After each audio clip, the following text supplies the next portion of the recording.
Halo, selamat pagi dan semangat pagi Sobat Obsesi dimanapun Anda berada. Kami harap Anda semua sehat, bahagia, dan sejahtera. Pada kesempatan kali ini kita kedatangan tamu istimewa karena erat kaitannya dengan topik yang akan kita bahas ya, masalah keselamatan tangan. Di dunia kerja kita memahami keselamatan tangan itu banyak kita temukan isu ya, dengan terjadinya banyak insiden ya, mengakibatkan luka injury pada tangan dari mulai skala yang kecil sampai skala yang parah atau major gitu ya.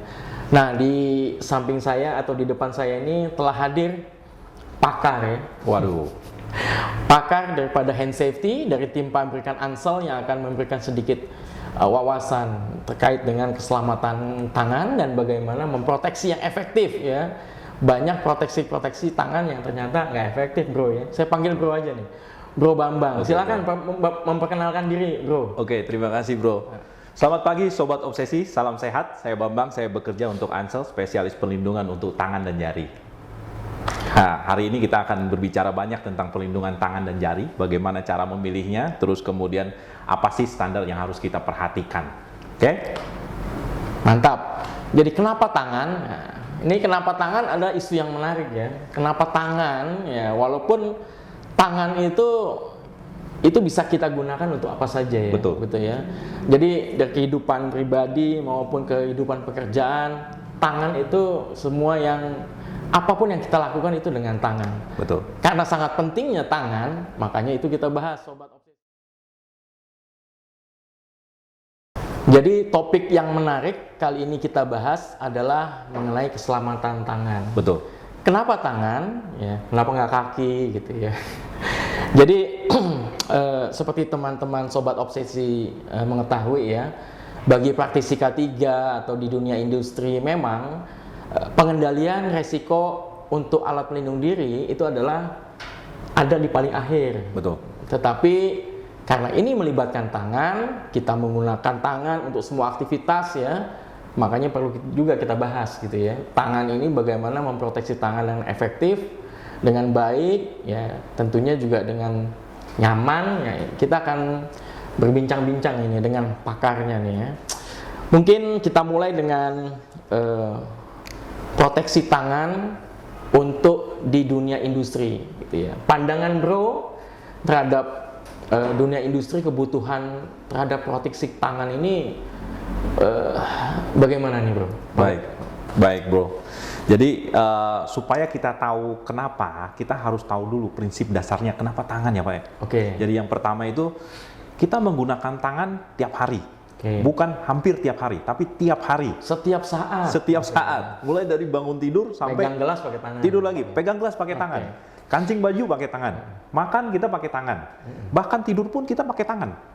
Kalau nggak pakai tangan itu saya kira tidak ada aktivitas yang sama sekali tidak pakai tangan. Baik. Gitu ya. Jadi yang pertama kita harus tahu kenapa tangan itu penting untuk dilindungi. Jadi ada dua fungsi tangan. Tangan itu kan sebagai alat ya. Jadi setiap manusia itu diberikan dua tangan oleh Yang Maha Kuasa. Kan ya? Jadi tangan bisa berubah menjadi alat yang berbahaya. Tangan juga bisa berubah menjadi alat yang sangat berguna ya. Jadi alat yang berbahaya itu contohnya tangan bisa untuk mencelakai orang. Jadi seperti dua mata pisau ya. Dua mata pisau, betul. Tergantung Jadi kita niatnya tergantung apa kita ya, sebagai betul. Terus kemudian yang kedua, tangan itu bisa menjadi tools yang sangat berguna. Contohnya kita bekerja setiap hari menggunakan tangan. Mulai dari pertama kali kita bekerja briefing, kita menggunakan tangan nulis ya. Terus kemudian kita mempersiapkan, kita menggunakan tangan. Pada saat aktivitas aplikasi pekerjaan itu juga menggunakan tangan. Tapi terkadang orang lupa, kenapa saya harus melindungi tangan? Padahal kalau lo hilang satu nggak ada gantinya juga. Betul, ya? betul. Jadi tangan itu jangankan hilang satu bro, hilang satu ruas saja, tangan kehilangan fungsinya. Jadi kebanyakan kita, ini tangan saya masih berfungsi ya, seolah-olah kita tidak peduli. Tapi begitu luka sedikit aja, tersayat, tergores ya. Artinya memang kita sebagai manusia juga ya, diganti, ditukar berapapun juga dengan uang. Betul. Ya. Ditukar dengan tangan kita satu ruas juga ya. Betul. Kita pasti nggak mau ya. Betul. Jadi itulah kenapa pentingnya tangan. Ya. Jadi tadi kita sudah bahas kenapa tangan gitu ya, karena tangan kita gunakan di semua sisi aktivitas kehidupan kita. Tetapi mengerucut lagi nih bro, saya ingin sedikit membahas masalah proteksi tangan di dunia industri, di pekerjaan. Karena yang kita ajak diskusi ini teman-teman di dunia industri nih ya. Jadi di dunia industri proteksi tangan itu kan kita pasti memahaminya harus sesuai dengan jenis pekerjaan, gitu ya. Betul.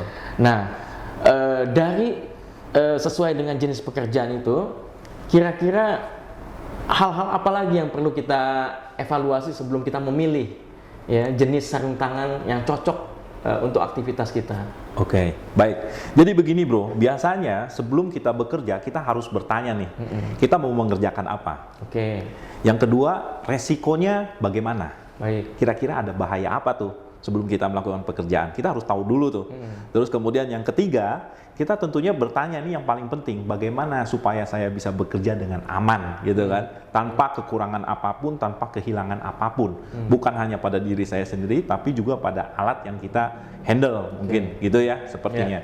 Terus kemudian selanjutnya baru kita mulai berpikir nih, oke, supaya saya butuh supaya saya bekerja dengan aman, saya butuh alat pelindung untuk saya, misalnya gitu kan. Terus kemudian yang kedua, alat pelindungnya seperti apa? Jadi semua mulainya dari awareness dulu. Awareness itu ya intinya kita sadar lah, kita harus melindungi diri kita sendiri. Karena kalau seandainya sesuatu terjadi mungkin jadi nggak ada gunanya dong, nggak ada fungsinya gitu loh. Jadi sesuai dengan resiko yang kita hadapi, gitu ya. Jangan sampai juga kita menggunakan sarung tangan biasa, ternyata bekerja dengan resiko listrik, gitu ya. Nah, makin spesifik lagi nih bro, ya. Tadi udah resiko sesuai dengan pekerjaan. Terkait dengan sarung tangan, itu kan banyak jenisnya, gitu ya. Pada pekerjaan umum saja atau mechanical lah kita coba lebih spesifikkan lagi. Itu banyak juga jenisnya gitu ya. Dari sudah sesuai aktivitas, tetapi pada saat aktivitas tersebut ternyata juga banyak jenisnya lagi. Nah itu bagaimana tuh kita melakukan penilaian terhadap itu supaya pas dan cocok untuk kita? Baik. Awalnya untuk menentukan APD yang tepat, untuk menentukan alat pelindung yang tepat itu kita membutuhkan satu jenis pekerjaannya. Jadi kalau sarung tangan itu biasanya dibagi tuh pekerjaannya mechanical, chemical, electrical, thermal, atau butuh apa ya. Jadi terkadang ada pekerjaan yang tidak membutuhkan perlindungan terhadap sayatan yang terlalu tinggi, resikonya kecil misalnya. Atau kita membutuhkan selain perlindungan terhadap sayatan karena kita menggunakan alat yang tajam, kita membutuhkan juga misalnya perlindungan terhadap panas misalnya. Nah, itu betul-betul ditentukan oleh pengetahuan kita tentang pekerjaannya itu sendiri. Nah, tapi terkadang masih banyak yang bingung nih. Jadi apa yang harus saya gunakan? Saya tahu resikonya, saya tahu bahayanya, tapi saya tidak tahu apa yang harus saya gunakan. Jadi kebanyakan simpelnya kalau seandainya misalnya saya hanya melihat dari satu yang paling berbahaya, yang paling berisiko misalnya, di sini mungkin saya menggunakan benda yang tajam misalnya, tapi kita lupa resiko yang lain misalnya. Tentunya itu juga jadi missing juga di situ. Jadi kita harus tahu, kita kelompokkan juga nih bahayanya. Jadi simpelnya kalau sarung tangan itu dibagi jadi yang pertama bahayanya lebih ke bahaya mekanis, bahaya kimia, atau mungkin kombinasi dua-duanya, atau mungkin ada bahaya lainnya seperti misalnya sengatan listrik kah, terus kemudian ada bahaya termal kah, atau kita membutuhkan perlindungan terhadap antistatik. Antistatik kan tentunya bukan hanya melindungi ke personelnya, tapi antistatik melindungi misalnya contohnya ketika kita bekerja dengan bahan kimia yang flammability-nya tinggi misalnya gitu kan, jadi titik didihnya rendah misalnya, sehingga kita membutuhkan perlindungan terhadap kemungkinan terjadinya flash fire atau misalnya ledakan.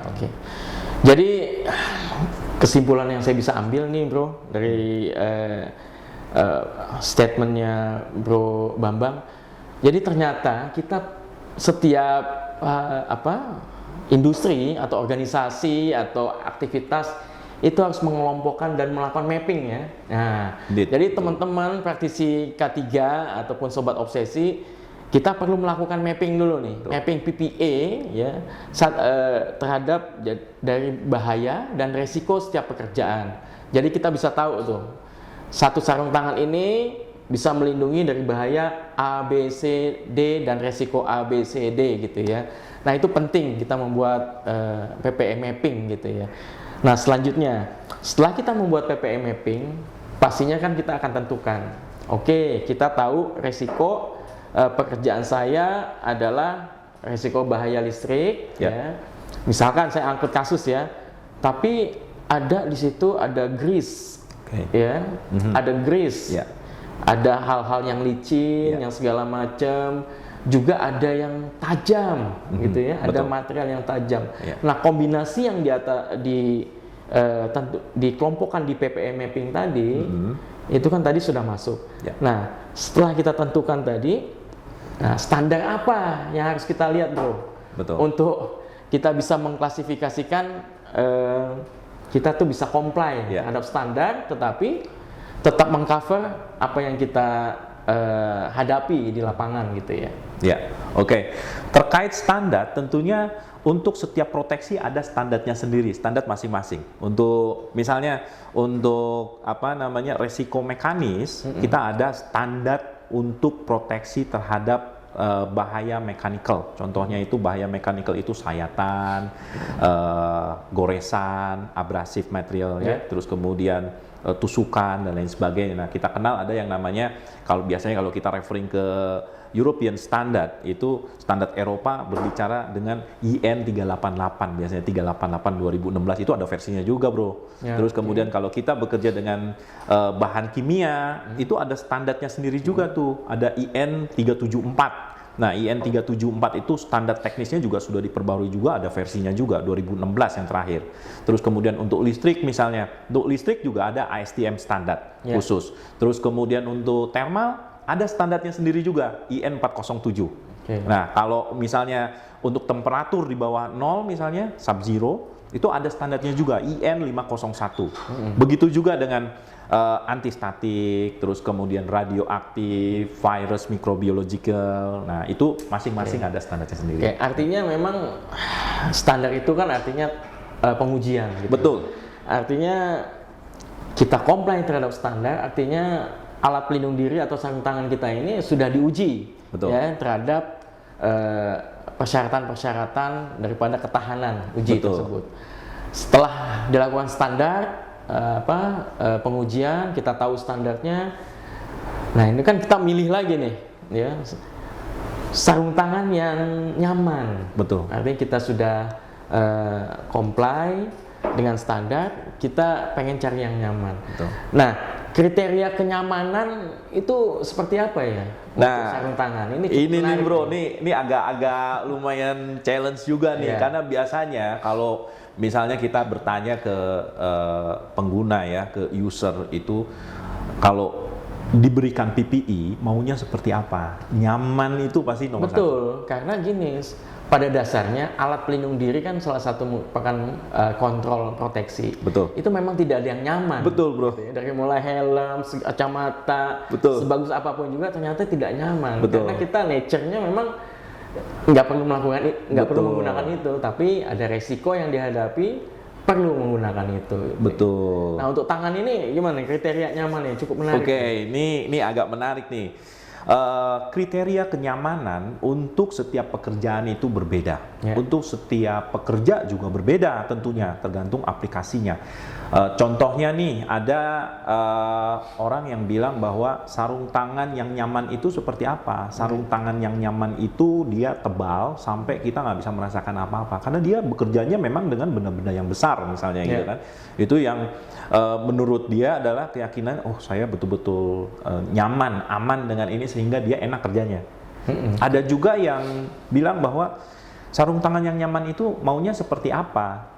Yang pertama itu pastinya tipis Pak, fleksibel, yang penting dia nggak kaku, nggak kegedean, nggak kekecilan, misalnya gitu kan. Terus kemudian juga dia yang jelas tidak bikin saya ribet dalam tanda kutip. Ya, jadi kalau sarung tangan ini ada 2 parameter penting. Jadi parameter yang pertama itu tactility. Jadi tactility itu bayangkan kalau kita pegang bolpen dengan tangan kosong seperti ini tanpa menggunakan sarung tangan, kita enak nyaman menggunakannya, ya. Jadi kita bisa merasakan nih di kulitnya dengan indera perasa. Tapi ketika menggunakan sarung tangan, seolah-olah kita mengeluarkan tenaga yang lebih besar karena kita harus merasakan dulu. Itulah tactility. Jadi itu parameter yang pertama yang penting. Setelah kita memegang bolpen, memegang alat, kita harus bisa bekerja dengan alat tersebut. Bolpen itu harus bisa nulis, tapi tangan kita nggak capek, cepat lelah misalnya gitu kan. Nah, terus kemudian kalau kita pegang obeng kecil misalnya, tools yang kecil, itu kita harus bisa, setelah kita bisa merasakan, kita bisa muter obengnya gitu. Nah, itu namanya dexterity. Dexterity itu parameter untuk yang pertama tadi merasakan, yang kedua bekerja dengan alat tersebut. Jadi parameternya adalah memang betul di satu sisi kalau bisa sarung tangan itu nggak terlalu tebalnya, itu berkaitan dengan flexibility. Cuman comfort supaya itu selalu bergeraknya nyaman juga gitu. Betul. Ya? Bisa fleksibel, nyaman. Itu comfort banget gitu loh. Jadi dia nggak mengganggu, seolah-olah mengganggu, karena ada loh. Ketika kita berikan sarung tangan ke usernya terlalu mikirin nih sarung tangan, aduh, saya serba salah juga toh. Kalau saya buka, saya nanti kena kecelakaan misalnya, injury atau tersayat. Tapi kalau saya nggak buka, pekerjaan terganggu. Contoh nih seperti ini, di lapangan itu banyak sekali. Ketika operator atau teknisi misalnya dia buka baut, pakai tangan telanjang, nggak pakai sarung tangan, itu dia bisa ngencengin, buka baut terus kencengin baut, itu bisa 1 menit. Ketika dikasih sarung tangan, dia bisa 3 menit sampai 5 menit. Artinya mengganggu efektivitas, efisiensi. Fokusnya juga. jadi hilang. Fokus, betul. Itu productivity. Ya, jadi kita perlu lihat nih, PPE apapun saya kira seperti itu ya, Bro ya. Iya, betul. Betul ya. PPE itu sebagai proteksi tentunya harus mensupport juga jenis pekerjaan kita supaya bisa lebih produktif. Nah, saya pengen tahu lagi nih. Tadi pertanyaan loncat lagi ke awal, kenapa tangan gitu ya. Saya pengen coba mencari ilmu nih dari tim pabrikan. Jadi kan tentunya tim pabrikan itu punya studi atau R&D-nya ya, research and development terkait dengan tangan, bagian-bagian tangan, segala macam, supaya mereka bisa menentukan yang tadi 2 parameter tadi ya. Yang pertama tadi adalah dexterity. Yang kedua adalah tactility. Ya, itu 2 parameter itu perlu dinilai juga dan dievaluasi terhadap kondisi tangan. Nah, tangan kita kan ada 5 nih, Bro. Jadi saya mau tahu nih pendapat tim pabrikan gimana mengevaluasi kelima tangan ini ya, hazardnya ada di mana saja, sehingga mereka bisa membuat produk yang nyaman gitu. Baik, itu menarik sekali. Kalau kita bicara tentang tangan, itu konstruksi tangan itu setiap manusia sama. Jadi tangan itu ada 2. Terus kemudian kalau kita hitung dari ruas jari yang paling luar sampai ke bagian pangkal lengan, itu totalnya tulangnya konstruksinya sama. Tulangnya itu ada 27 tulang. Dari 27 tulang itu otomatis ada 27 join. Terus kemudian di situ ada 3 saraf utama yang dia terhubung ke otak. Sebagai karena tangan fungsinya sebagai aktuator. Ketika otak misalnya mata melihat, terus kemudian otak memerintahkan tangan bergerak, genggam. Gitu. Artinya memang ada sarafnya yang nyambung ke tangan gitu ya. Betul. Perintah otak di tangan langsung aktualisasinya. Betul. Komponen yang lain selain itu komponen penting loh. Jadi kalau seandainya satu tulang misalnya bermasalah dan yang lain, pernah keseleo nggak, Bro? Pernah. Kalau keseleo satu jari aja, bisa pakai nggak tangannya? Dipaksain bisa. Paksain, tapi sakit nggak? Tapi sakit. Sakit tetap kan? Betul. Berarti dia fungsinya berkurang banyak toh. Abnormal ya? Abnormal. Betul, sampai sembuh. Sembuhnya juga butuh waktu. Kejepit. Pernah kejepit nggak, Bro? Pernah kejepit. Pernah. Ada satu kejadian yang kira-kira tangannya betul-betul nggak bisa bergerak, gerakin dikit itu susah banget, berat iya, banget. iya, Nah itu betul. sarafnya sudah mulai kena. Betul, Ya, oke. jadi kalau dibilang biometrik soalnya, misalnya ya, biometrik itu kan kita menggunakan sidik jari. Sidik jari, betul. Oke. Sekarang kalau tangan kita tersayat, otomatis biometriknya nggak bisa baca. Iya, betul. Betul ya? Mengganggu juga kan dalam sistem security akhirnya. Itu fungsi yang ketiga, komponen yang ketiga itu kulit. Jadi kalau seandainya kulit kita disayat sampai ke pangkal lengan, itu kita bentangkan, itu total bentangannya itu bisa 7 meter persegi. 7 meter persegi. Wah, luar 7 biasa. meter. Itu hampir kayak lapangan badminton ya. Iya. 700 cm persegi sama dengan 7 meter persegi. Oh iya, oke. Ya, Lebar banget itu. lebar banget. Ya, itu kulit loh. Oke. Jadi kulit ini juga berfungsi. Jadi bukan hanya sebagai penutup, dia berfungsi untuk melindungi terhadap misalnya penetrasi mikrobiologi, bakteri misalnya. Terus kemudian yang kedua ini chemical, ya chemical atau mungkin virus mungkin, ya. Jadi posisi ada konstruksinya sendiri lagi. Jadi semua orang itu punya konstruksi tangan yang sama, Oke. yang sama. Ya. Jadi penting. Karena itu sangat penting buat kita untuk menjaga tangan nih. Iya. Kalau salah satu dari komponen itu bermasalah, artinya kita kehilangan fungsi tangan. Iya. Oh, itu sebetulnya. Itu cukup menarik ya untuk menambahkan kenapa tangan itu ternyata ada struktur yang harus kita jaga ya, Betul. lapisan struktur, ada poin-poin penting, ada yang terhubung dengan saraf yang Betul. melindungi daripada absorpsi Betul. virus Betul. ataupun chemical Betul. segala macam. Wah, itu luar biasa. Itu tambahan ilmu lagi tuh, sobat obsesi untuk teman-teman ya. Kenapa tangan harus ini? Ternyata luar biasa. Dampaknya, impactnya kepada kehidupan kita tuh luar biasa. Nah, ini cukup menarik lagi nih. Di depan kita ada macam-macam model sarung tangan nih, Bro Bambang. Betul. Sayang banget kalau nggak kita bahas ya. Oke. Jadi kalau bisa dijelaskan ke sobat obsesi terkait dengan konstruksi sarung tangan, standarnya dan lain-lain, pasti akan sangat menarik nih, Bro. Silakan, Siap, Bro. siap. Oke. Mau silakan dari mana aja mulainya? Boleh. Oke, siap. Jadi ini ada tipe sarung tangan yang berbeda. Jadi ada sarung tangan untuk chemical. Chemical biasanya konstruksinya dari polimer, Oke. polimer material. Apakah itu dari yang paling organik kan rubber material ya, karet. Terus kemudian ada turunan lagi dengan ditambah katalis sehingga menjadi nitril. Artinya dia cairan ya. Betul. Untuk proteksi Jadi kita kalau formulasi. cairan. Oke. Betul. Kita formulasi kemudian kita cetak di situ. Baik. Terus ada tambahan lain neopren misalnya. Nah, itu material yang berbeda tapi semuanya polimer, termasuk Oke. PVC material, ya, PVA. Ya. Nah, untuk sarung tangan ini contohnya sarung tangan chemical yang seperti ini yang single use, terus kemudian yang ini yang chemical untuk yang limited use. Oke. Nanti kita bahas ya, Bro ya. Baik. Kenapa sih limited use? Kenapa orang bilangnya harusnya ini reusable? Biasanya ini aja yang sering Ini kita lihat single di cleaning service. Betul. Ini Atau- single use artinya sekali pakai, Sekali betul. pakai, consumable, buang. Iya. Oke. Terus kemudian ada yang limited use. Limited Baik. use ini namanya sarung tangan untuk kimia. Tapi bukan berarti dia tahan kimia selama-lamanya. Oke. Reusable lagi, reusable. Jadi sebetulnya kalau di PPI itu kan ada 3 istilah ya. Yang pertama itu single use, terus kemudian ada yang limited use, terus kemudian ada yang reusable. Kalau yang limited use ini dia terpengaruhi dengan durasi waktu digunakan atau paparannya, Bro? Exactly. Jadi dua-duanya. Dua-duanya ya. Dua-duanya. Ada limitasinya. Betul. Yang pertama jenis chemicalnya. Jadi dia harus sesuai bahwa polimer material yang digunakan untuk membuat sarung tangan ini tahan terhadap chemical, ya.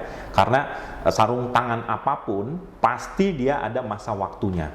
Oke. Ketika dia limitnya itu sudah tidak bisa bertahan lagi sehingga timbullah degradasi, ya kan? Ketika Karena terpapar. dari actual bahan itu, original bahan itu Betul, sendiri gitu ya. betul. Dipakai atau tidak dipakai ada Betul. periodenya gitu Betul. ya. Apalagi dipakai Betul. gitu kan. Betul. Ya. Itu namanya permeasi. Permeasi itu secara molekuler. Ya, oke. Jadi secara molekuler ini tembus lewat pori-porinya si ketebalan bahannya itu. Oke.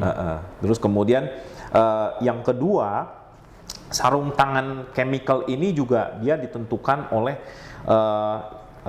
selain ketebalan bahannya juga konstruksinya. Karena konstruksinya, coba lihat ini konstruksinya kan seperti ini kan. Iya. Ya, ada konstruksi yang betul-betul dia fit, jadi nempel. Betul. Betul. Tapi rata-rata sarung tangan chemical itu longgar karena dia untuk menghindari drip. Jadi kalau seandainya misalnya kita mau combine, biasanya kita tambahin di sini namanya adapter untuk pengikat, atau biasanya yang sekarang itu dikasih lakban ya. Kasih lakban supaya dia nggak Supaya masuk. tidak ada potensi masuk ke dalam. Betul. Oke. Betul. Jadi Atau itu supaya sebenarnya- nggak longgar-longgar nggak longgar-longgar gitu, juga, gitu ya. nggak longgar-longgar juga. Nah, terkadang juga ada yang butuh, Pak, saya bekerja dengan chemical, cuman saya juga pegang benda yang tajam, jadi saya harus Dia pakai pegang tools juga. betul, gitu ya. betul. Jadi di bagian dalamnya. Artinya di mapping tadi perlu dimasukin juga ya. Dia harus Absolutely. dia harus Semua. tahan chemical, Ya. dia mau bekerja dengan apa, Semua. tools, artinya ya dengan Betul. mechanical tools juga perlu. Anti-static, even chemical itu juga lebih kompleks dengan sifat flammability-nya tadi. Oke. Temperatur berapa, naik berapa derajat, dia mulai nyala misalnya gitu kan. Betul. Terus kemudian atau misalnya ada resiko dengan eksplosif. Jadi explosion itu juga lain, Anti-static makanya ya, kita butuh betul. anti-static gitu. Atau mungkin dengan dia nyentuh panasnya sampai berapa? Apakah panas sentuh dari open flame atau dari reaksi kimianya sendiri, eksotermis gitu. Itu jadi bedanya tadi yang single use kita pakai nih jam 8 pagi, terus kemudian jam 11.30 istirahat. Itu single use itu dibuka sarung tangannya, dia harus didispose. Oke. Ketika dia masuk lagi, dia harus pakai. Oke. Limited use, dia pakai jam 8 pagi, itu tergantung jumlah paparannya. Ya tadi ya, yang pertama jenis chemical, jumlah paparannya, sama berapa lama. Nah itu si chemical ini berapa lama bisa tembus sampai ke dalam. Nah itulah Oke. limited use. Jadi Oke. kapan dia diganti? Digantinya ketika kita sudah mulai lihat si chemicalnya bereaksi. Tapi tentunya tim pabrikan juga udah mengukur safety faktornya ya. Absolutely. Ya. Makanya diuji dengan standar tadi. Iya, oke. IN 374. Nah, ini cukup menarik. Kalau kita lihat di sarung tangan itu kan ada Ya. marking-marking, Oke. ada notifikasi. Ya. Tentunya kan itu sebagai informasi ya, Ya. kepada si penggunanya. Betul. Untuk dalam melakukan Betul. penilaian Betul. apa yang dipilih. Nah, minimal yang perlu kita tahu gitu ya dari tulisan-tulisan ini Ya. apa aja nih, Bro? Untuk chemical. Semua bro. Semua harus kita Ya. pahami. Untuk Oke. chemical itu yang paling penting itu IN 374. Oke. Absolutely. Nah, tapi ini namanya piktogram. Piktogram. Jadi notifikasi yang ada di sini itu simbol-simbol ini namanya piktogram. Oke. Jadi piktogram ini berfungsi sebagai MSDS. Oke. Instruksi Lembar data keselamatan bahan ya. Apa betul, informasi? informasi yang harus dibaca oleh penggunanya. Baik. Setiap penggunanya, setiap pemakainya dia harus tahu nih piktogramnya seperti apa. Jadi yang pertama nih IN 374 sudah pasti. Itu ya, IN 374 itu ada 3 tipe. Tipe A, tipe B, tipe C. Nah, Baik. sekarang challenge chemicalnya dia diujikan terhadap 18 challenge chemical.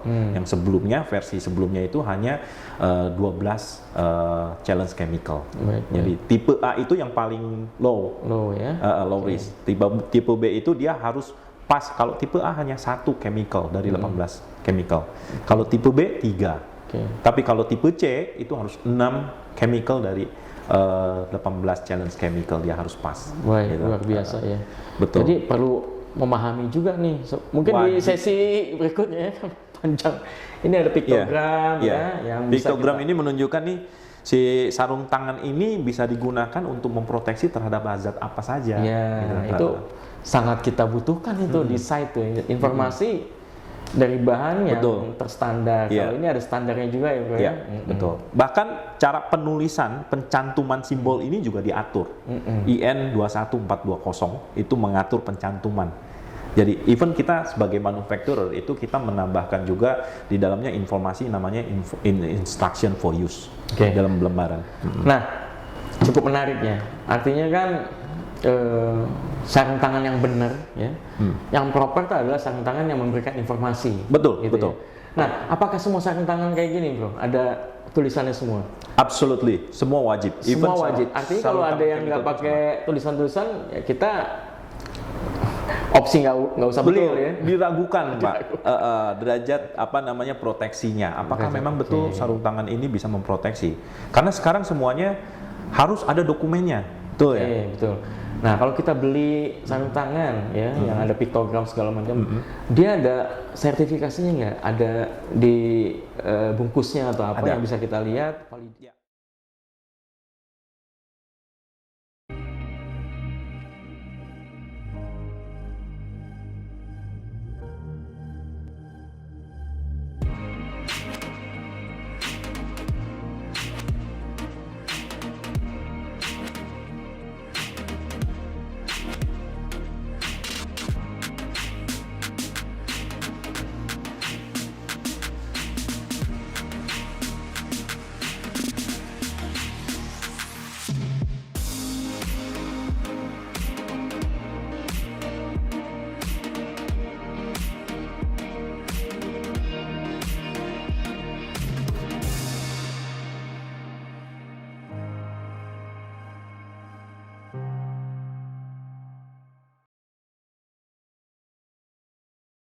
Jadi sobat obsesi, tadi kita udah berbicara masalah chemical Ya. dan piktogram, Ya. ya.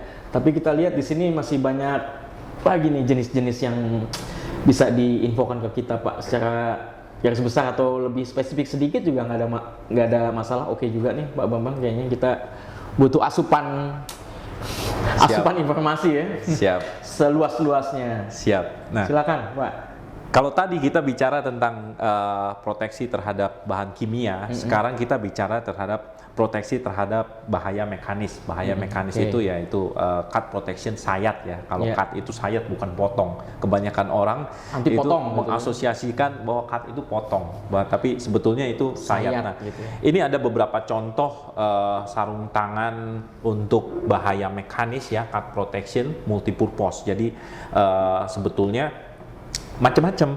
Jadi makanya kita harus tahu tuh bahayanya untuk melindungi apa. Kita butuh sarung tangan untuk apa? Baik. Untuk melindungi, saya hanya gunakan untuk pekerjaan umum saja, multipurpose kita bilang. Jadi multipurpose itu mungkin ya abrasion resistance-nya mungkin dia harus cukup tinggi. Abrasion resistant, kalau tadi chemical itu dia menggunakan standar IN 374. Oke. Kalau mechanical IN 388. Jadi IN 388 itu ada 6 digit sekarang yang 2016. Jadi digit yang pertama di bawahnya itu biasanya piktogramnya seperti ini. Di bawahnya ada angka dan huruf. Misalnya 4132A. Oke. Nah, angka 4-nya itu menunjukkan abrasion resistant. Digit pertama. Seberapa tahan, gitu itu ya. digit pertama. Oke. Betul. Seberapa tahan, tentunya dia berapa tahannya itu dia akan berhubungan dengan service life-nya. Itu semakin tinggi, semakin bagus. Bagus gitu Semakin ya bagus. artinya ya. Ya. Oke. Digit kedua, angka 1 itu menunjukkan cut protection-nya. Oke. Tapi berbeda. Jadi cut protection-nya itu yang ada dua parameter cut protection, perlindungan terhadap sayat di digit kedua dan kelima. Oh gitu, ada Ya, dua digit kedua itu dia pakai angka parameternya, digit kelima dia menggunakan huruf. Oke. Itu testingnya berbeda. Oke. Ya bro, jadi yang testing yang digit kedua ini menggunakan blade knife ya, jadi dia blade cut resistant namanya. Digit ketiga itu menunjukkan rating tahan sobek, seberapa tahan sarung tangan ini. Kalau di- dia resistant, betul, ditarik. Kalau ditarik gitu Betul, ya. dia resistant. Terus kemudian digit keempat itu seberapa tahan terhadap bahaya tusukan. Oke, artinya energi yang menusuk gitu ya. Betul, dan tusukan ini tentunya dia ada batasannya juga, bukan jarum seperti jarum suntik, bro. Oke. Kalau jarum tembus gitu ya. suntik itu masuknya ke hypodermic ya. Oke. Jadi kalau standar banyak orang yang bilang, Pak, saya butuh sarung tangan untuk tahan terhadap bahaya tusukan. Dan kita selalu bertanya, tusukannya menggunakan apa? Jarumnya jarum hypodermic atau tools mechanical yang umum biasa? Nah, ini menarik nih ya. Sebetulnya kalau jarum-jarum itu kan kalau kita lihat kayak petugas medis segala Betul. macam itu kan pakai yang tipis gitu ya. Betul, single use. Single use Betul, gitu ya. bro. Nah, itu kan pada saat dia ngambil darah pasien iya, atau iya. apa itu potensi resiko tertusuk itu sangat tinggi. ya. Absolutely. Tapi kan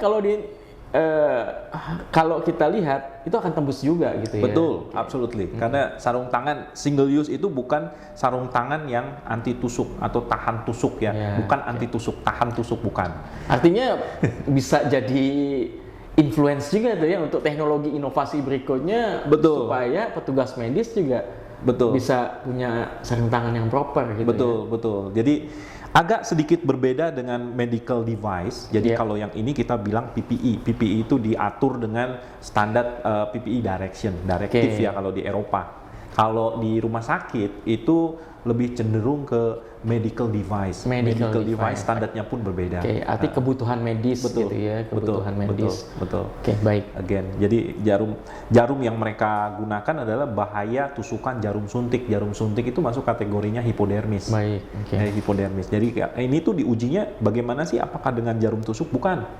Jadi ini ada pin, ujungnya tajam, ujungnya itu, tipnya itu ukurannya 0,3 mm. Jadi kayak ujung bolpen. Ujung bolpen, nah itu ditusuk, gayanya itu sampai berapa tuh? Semakin tinggi semakin bagus. Oke. Gitu. Nah, baru digit yang kelima, kalau multipurpose, itu ada abjad A sampai F. Oke. Nah, semakin tinggi rating abjadnya, semakin tinggi cut protection-nya. Nah, beda dengan digit kedua tadi, yang ini pakai tomodinamometer. Oke. Ya, nanti mungkin kalau ada yang tertarik, mungkin bro, Ya. nanti saya boleh share lebih detail lagi. Baik, ya. baik. Jadi Ya, ini ya. mechanical protection. Nah, berbeda lagi nih, ada yang Cukup menarik ini ya, ada kayak Betul. karet-karetnya ini di atas. Betul. Nah, impact kalau tadi kan ada 5 digit ya, ini juga sama ya, diatur dengan IN 388. Ini kayak ini bro ya, kalau kita lihat di sirkuit di pit stop gitu. Pasti Iya, mereka pakai pembalap ini. ya, pembalap sama mekaniknya ya. Mekaniknya pasti Iya. pakai Iya. model kayak impact glove ini nih ya. Betul, betul. Karena Mungkin inisiatifnya dari situ juga kali ya. absolutely. Sebetulnya ini sarung tangan tahan impact ini sebetulnya mulainya dari pembalap Formula One. Oke. Jadi waktu itu ini ownernya, kebetulan owner awalnya itu mereka itu sebetulnya satu tim pembalap Formula One. Formula One, jadi kebanyakan ketika ganti ban, terus kemudian masuk pit stop, terus ganti ban, itu banyak yang tangannya terjepit atau terluka atau terkena benturan karena saking cepatnya ya. Berapa detik mereka harus selesai supaya mobilnya jalan lagi. Iya. Nah, akhirnya ownernya, si owner tim ini berpikir gimana caranya supaya mengurangi tapi lebih efektif. Nah, diberilah tambahan impact protection di sini. Nah, impact protection ini tentunya ada standarnya. Oh, dulu saya masih ingat tuh standar lamanya itu ada yang dua berbeda, yang untuk yang medium duty sama yang heavy duty, tergantung dari tingginya si impactnya ini. Apa namanya, impact protection ini TPR material. Tinggi ke jari atau tinggi dia Tebalnya. Tebel ya. Betul. Jadi tebel gitu kan. Betul, impactnya. Cuman sekarang sudah ada standar ini, ada yang namanya ANSI ISEA 138. Oke. Jadi ANSI. ada 3 level. Level 1, level 2, level 3. Level 1 itu untuk yang light duty. Light duty akhirnya resiko low ya. Low risk, Oke. betul. Tapi kalau impactnya, resiko impactnya lebih besar, dan dia harus pakai level yang lebih tinggi. Oke. Nah, Paling ini tinggi untuk level 3 ya. 3, Oke. betul. Yang 3. Karena ini memang khusus standar yang dikeluarkan oleh ANSI untuk menguji kekuatan benturannya, kekuatan impactnya. Makanya bedanya dengan yang tadi, kalau yang ini hanya 5 digit, ini 6 digitnya ada yang terakhir itu untuk menunjukkan impact di digit ke-6. Oke. Huruf P atau F. P itu untuk pass, F itu untuk fail. Oke. Ya, Nah, di digit ke-6. maksimal tuh 6 digit ya untuk 6 digit. semua sarung tangan Betul, IN 388 2016 itu harus memasukkan semuanya ini. 6 yang digit. termasuk kategori. Tapi kalau dia comply dengan untuk 5 digit, it's okay gitu ya. It's okay. Kalau dia tidak ada Sesuai dengan impact-nya, kebutuhan. biasanya 5 digit. Oh, Tapi gitu. kalau ada impact-nya, pasti dia 6 digit. Oke, kalau ada impact-nya dia 6 digit. Betul. Nah, terutama dengan impact glove ini. Betul, betul, betul. Oke. Gitu. Keren. Mantap. Jadi semua kebutuhan ada nih ya. Nah, ini kalau kita lihat nih sedikit kesempatan promosi nih. Kalau kita lihat kan ini ada Ansel ya. Betul. Di sini juga Ansel. Nah, saya baca di website-nya memang kan Ansel udah pengalaman sekitar 130 tahun 130 ya. tahun, betul. Melakoni dunia sarung tangan. Ya, kita hanya proteksi, fokus ya. untuk sarung tangan. Nah, selain alasan itu, ya, kenapa nih? Produk yang lain kan banyak ya sebetulnya, ada Betul. merek-merek lain ya. Betul. Mungkin nggak perlu kita sebutin juga mereknya. Nah, ini kenapa nih Ansel kok melakukan ini, berinovatif terus untuk masalah proteksi sarung tangan, ya. Dan kenapa teman-teman sobat obsesi perlu beli Ansel ya? Oke, terima kasih bro. Jadi yang pertama, core bisnis kita memang untuk hand protection. Jadi spesifik ya. Spesifik hand protection. Spesialis spesifik. Betul. Jadi sekarang even kita salah satu manufacturer yang punya portofolio cukup lengkap untuk neck down PPE namanya, leher ke bawah. Leher ke bawah tanpa sepatu. Jadi hand and body protection. Intinya artinya skin protection. Body juga ada ya? Body juga ada. Mungkin next kita akan bahas ya. Betul. Ya. Betul. Oke. Jadi yang pertama kita membuat mulai dari raw material. Mulai dari raw material kita mendesain sendiri, membuat pola sendiri, memproses sendiri sampai jadi finish good seperti ini. Terus kemudian, jadi kita tahu tuh teknologi sarung tangan yang bagus itu seperti apa. Terus kemudian teknologi sarung tangan itu seperti apa, cara membuat sarung tangan seperti apa. Itu yang pertama. Terus kemudian yang kedua, kita punya modul selain itu namanya ini kan untuk melindungi manusia. Otomatis kita nggak bisa misalnya. Saya butuh sarung tangan misalnya, terus kemudian langsung kita provide ini. Nah, kita sediakan background juga. Di Ansel itu kita ada yang namanya pre-assessment dengan post-assessment. Guardian itu jadi service yang kita berikan untuk para user pengguna sarung tangan itu untuk melakukan assessment di awal. Sebelum si user itu beli gitu ya? Sebelum beli, betul. Nah, kalau gitu terbuka dong ya kesempatan untuk dilakukan assessment dahulu oleh Ansel. Betul. Untuk setiap kebutuhan sarung tangan daripada lokasi kerja teman-teman atau sobat obsesi gitu ya. Betul. Untuk dua proteksi chemical maupun mechanical. Baik. Bahkan body protection pun sekarang sudah dimasukkan ke dalam yang namanya modul Guardian. Jadi di Ansel itu kita ada divisi sendiri khusus untuk menganalisa hazardnya itu. Jadi kita spend dari revenue kita itu khusus untuk mengembangkan semua. Jadi dari modul itu di Jerman kita menggunakan software yang sama, di Asia kita menggunakan software yang sama, di Amerika kita menggunakan software yang sama. So itu value yang paling. Terus kemudian yang selanjutnya adalah modul training kita tentang hand and body protection itu paling lengkap. Dan saya masih confident bro. Kita bilang bahwa kita tahu hand protection luar dalam. Jadi kita bisa mengcover modul-modul trainingnya pun ada, dan modul trainingnya bukan hanya melulu tentang produk, itu tentang awareness. Kenapa sarung tangan A, kenapa harus proteksi dari hazard A, even spesifik hazard tertentu untuk chemical. Misalnya di plan kita menggunakan chemical baru, kita masih belum tahu nih spesifik tentang chemical tersebut juga kita berikan juga. Jadi modul di kita untuk knowledge-nya cukup lengkap. Dan saya bilang artinya edukasi ya untuk para user juga dilakukan secara optimal gitu ya. Betul. Nah, mungkin bisa di-share kali ya kalau di Ansel itu pre-use and post-use itu ada layanan gitu ya dari Ansel ya. Nah, mungkin teman-teman kalau ada yang tertarik untuk mengetahui lebih jauh, silahkan komen aja. Nanti akan saya coba arahkan ke Pak atau Bro Bambang gitu ya. Nah Bro, closing comment nih.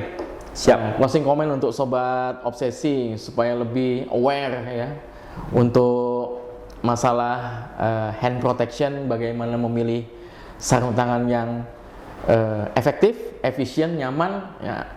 Secara singkat aja, key poinnya. Yang pertama adalah tangan adalah alat yang sangat kita perlukan, bahkan sampai akhir masa hidup kita. Terus main tools kita ya. Betul, main tools kita. Yang kedua, kita harus melindungi tangan karena fungsinya tersebut. Ya, kita harus menjaga tangan kita. Terus kemudian yang ketiga, ada banyak proteksi untuk melindungi tangan. Cuman kadang kita lupa. Jadi kita harus mengetahui source yang tepat itu seperti apa, dan kita harus akses, kita harus memilih sesuai dengan kebutuhan kita untuk sarung tangan. Baik. Jadi dari Bro Bambang itu pesan-pesannya cukup mendalam, singkat ya, tapi mudah-mudahan memberikan makna dan edukasi bagi kita semua, terutama sobat obsesi di rumah. Jadi terima kasih Bro untuk kedatangannya. Kita tunggu di kesempatan yang lain ya. Tadi terkait dengan body protection itu tertarik boleh. juga itu. Boleh, iya, body Mungkin protection akan kayak jadi chemical. sesi yang menarik juga Baik, ya baik. untuk teman-teman sobat obsesi. Oke, terima kasih Baik. bro. Salam sehat dan semangat pagi sobat obsesi. Sampai jumpa dan salam sukses.